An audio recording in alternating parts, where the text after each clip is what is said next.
เบิ่งเกือบดูเชียวขาดโอ้นั่นเอาใส่กระปุกสกัดไปกินข้าวใส่กระปุกนั่นใส่ถุง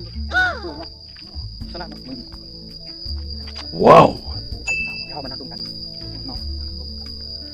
เอาส่งว่าแอนอ่อนคอยย่างกูได้มา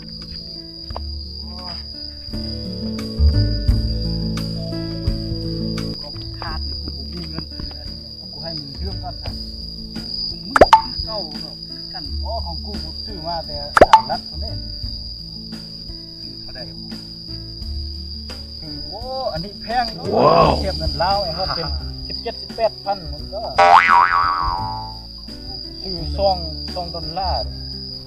ร้างซื้อให้ซื้อเพียงซื้อใจที่มันเป็นตลาดคนละกันโอ้แล้วก็มีคนเลือกมันอย่างนี้แล้วแฟนซื้อให้มันครบผมก็จ่ายแล้วเที่ยงนี่ยังอ๋อยนมึงพูดยนมันเป็นเล็กเสียดมันคือว่าบินได้ยังไงวะโอ้เสี่ยวยังบูอีกมึงคือโง่แท้เพราะว่ามันมีน้ำมันเด้มันถึงสร้างบินคันมึงคือว่าสลัดหน่อยใช่ปะสลัดมันมีน้ำมันเลยมันสร้างบินนะยนนั่นน่ะ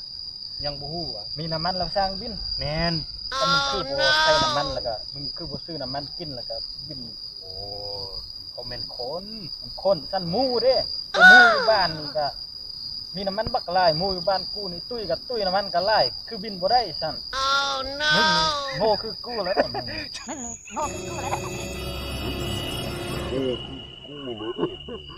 เอามาย่างเอา